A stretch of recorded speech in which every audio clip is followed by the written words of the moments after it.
हम बढ़े, जाट बढ़े, उसके बाद यादव बढ़े, मीणा बढ़े, मेघवाल बढ़े।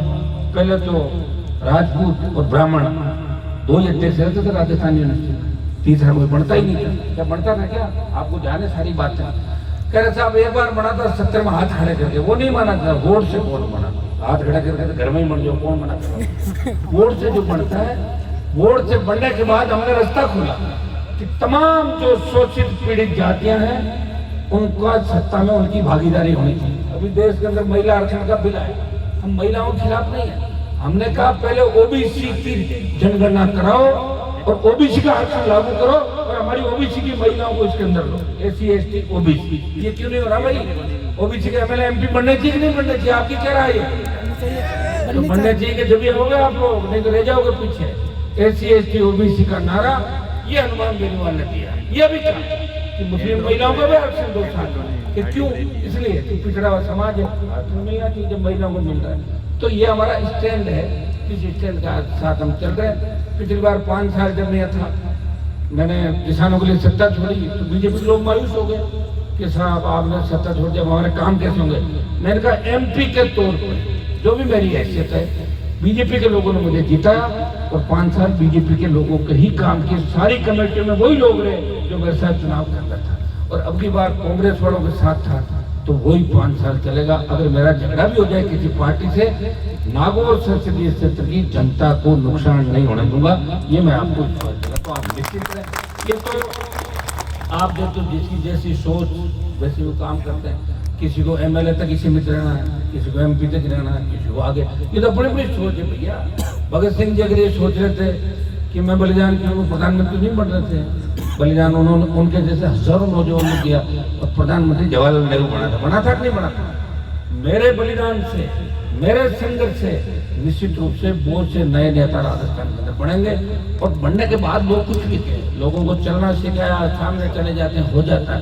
एक चीज कि राष्ट्रीय लोकतांत्रिक पार्टी के अंदर मेरे साथ जो आदमी राजस्थान में चलता है उसकी रेट बढ़ जाती है। अगर वो कांग्रेस बीजेपी जाता अच्छी रेट उसको मिल जाती है। ये हनुमान बेनीवाल के कार्यकर्ता नौजवान उसको रातों रात नेता बनाते हैं और बिकने का मौका देते हैं। बिकने के लिए सजा के रखते हैं, इस कंपनी का माल है, ये इसका उसका फ्रिज कूलर ऐसी।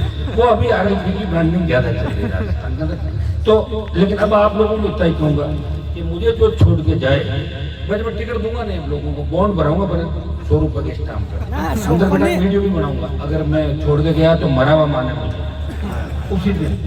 तो ऐसे तो कहाँ करूँ? उम्र कितनी भाई? 50 पार। उसके बाद ये देर ये फिर 300 साल तो जिएंगे नहीं। इसलिए आप जब तक विधायक सांसद नहीं आएंगे तब तक कोई नहीं पूछता। मैं लोकसभा के अंदर अकेला हूँ, मजा नहीं आ रहा मुझे। 2-3-4 ऐसे लोग जो मेरे स्टाइल को उनको पकड़ता हूँ, उनके पास बैठता हूँ। ध्यान है आपको? देखते हो मुझे? तो मान लो झगड़ा भी हो जाए, एक आध तो अपने जैसा रहे साथ में, मारपीट हो जाए, कांग्रेस ये बीजेपी, तो हम कहाँ जाएंगे भाई? तो मैं तो पूरी व्यवस्था के साथ लड़ता हूँ मेरे भाइयों। मुझे पता बाहर तो आप लोगों को, अंदर कौन है? तो अंदर की भी व्यवस्थाएं 10-15 सांसद और 20-25 विधायक। अगर किसी पार्टी को, तो उसी पार्टी को सम्मान मिलता है। देखो सत्ता ये लोकतंत्र में तो सर गिने जाते हैं, कितना एमएलए जीते।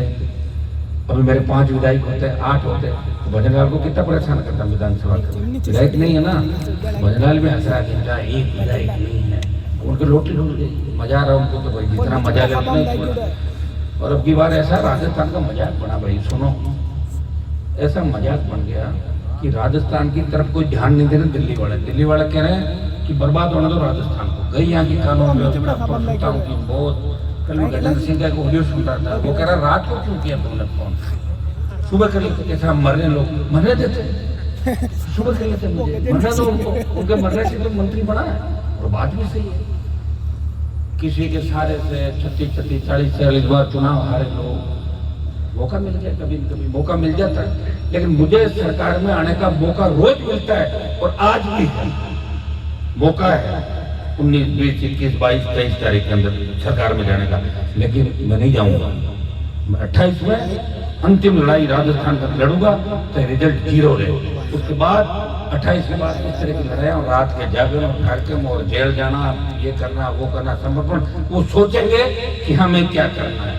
क्योंकि उम्र भी तो बढ़ रही है मेरे भाई, उम्र ही सबसे बड़ी होती है। तो हमारे देखिए कि कई बार मुख्यमंत्री के दौर आए, ऐसा नहीं है कि सीएम बनने के लिए बहुत सी बार अपने लोगों के नंबर आए थे, लेकिन अपने ही लोगों ने उस बात को नहीं होने दिया। अपन सीधे बोले, अपन तो मंच में नहीं बैठ रहे। बताओ, एक आदमी एक चुनाव सांसद आ रहा है, 20 लोगों को बैठना चाहिए। क्या मेरे से बड़े नेता तो नहीं कोई? नेता तो जीत के जाता वही होता है, हारा हुआ तो हारा हुआ माना जाता डॉक्टर साहब। जब इस मंच पे हम लोग नहीं बैठ सकते एक जगह, यहाँ भी कांग्रेस बीजेपी आरएलपी हो जाए तो अंदाज लगा लो कि अपन लड़ाई विधानसभा लोकसभा में नहीं लड़ पाएंगे। पहले तो अपना उत्तर ये करना है कि एक मंच पे बैठना सीखना हमारे को सबसे बड़ी बात है। देखता हूँ लोगों को, कोई भाषण दे रहा है, पीछे को खड़ा होता है, अरे साहब पार्टी की बुराई मत करो। तुम्हें कौन पूछ रहा है पार्टी में? तुम्हारी जगह तुम्हारे जूते खोलता है, कौन पूछ रहा है पार्टी में? बावड़ा हो, तुम देश को बावड़ा बना रहे हो, तुम प्रदेश को बना रहे हो। मंच पे बैठो, सामाजिक बात करो, अपनी बातें रखो, फायदा नुकसान क्या उसको भी देखो। मैं तो ये कहता हूँ कई बार स्थितियाँ ऐसी बन जाती है। देखो, मैं तो बहुत अलग तरह का व्यक्ति हूं। मैं नहीं चाहता कि मेरी वजह से 4 लोगों का भी दिल दुखे, इसलिए मैं कहता हूँ कि भाई तुम अगर ऐसा लगता है कि कांग्रेस